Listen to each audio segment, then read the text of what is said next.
வாழ்க வையகம், வாழ்க வையகம், வாழ்க வளமுடன். குருவின் திருவடி போற்றி, குருவே துணை.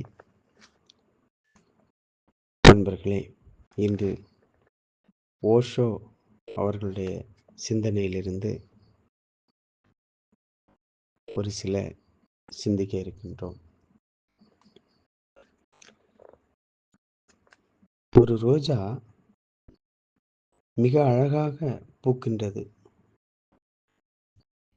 ஏனெனில் தாமரை மலர்களை பற்றிய சிந்தனை அதற்கு கிடையாது.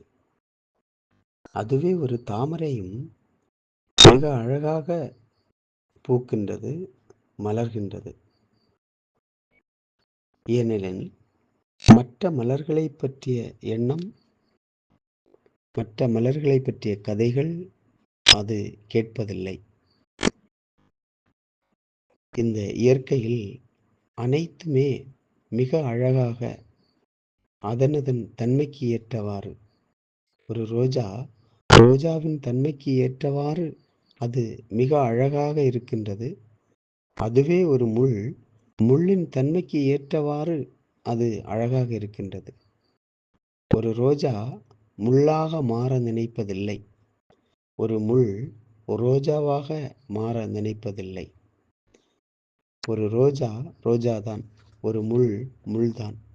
இங்கு முள் நல்லதோ அல்லது ரோஜா நல்லதோ முள் கெட்டதோ கிடையாது.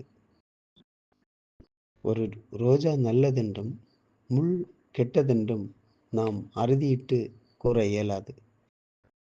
ஏனெனில் ரோஜாவின் தன்மைக்கு ஏற்றவாறு ரோஜா மென்மையாக இருக்கின்றது.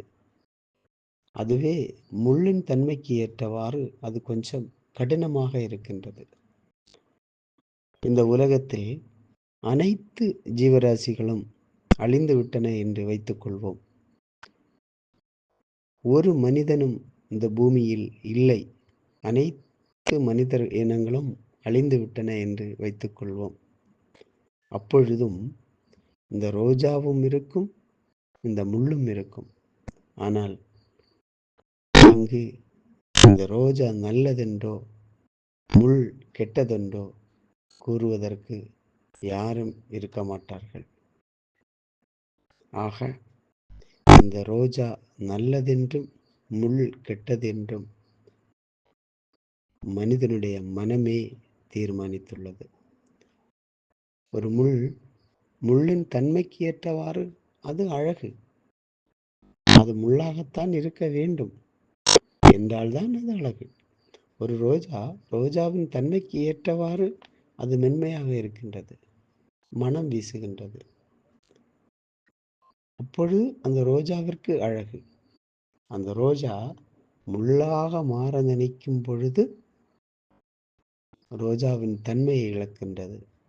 இந்த முள் ரோஜாவாக மாற நினைக்கும் போது முள்ளின் தன்மையை இழந்து நிற்கின்றது. ஆக அதுவே அதனதன் தன்மைக்கு ஏற்றவாறு இருந்தால்தான் அது அழகு. நீங்கள் இயற்கையில் அனைத்துமே மிக அழகாக இருக்கின்றன, அதனதன் தன்மைக்கு ஏற்றவாறு. நீங்கள் மற்றொருவராக அல்லது மற்றொன்றாக மாறுவதற்காக எடுக்கக்கூடிய அனைத்து முயற்சிகளுமே பயனற்றதுவே. மாறாக நீங்கள் நீங்களாக மட்டுமே இருக்க முடியும். நீங்கள் நீங்களாக இருப்பது மட்டுமே உண்மையான நிலை. வாழ்க வளமுடன், வாழ்க வளமுடன், வாழ்க வளமுடன்.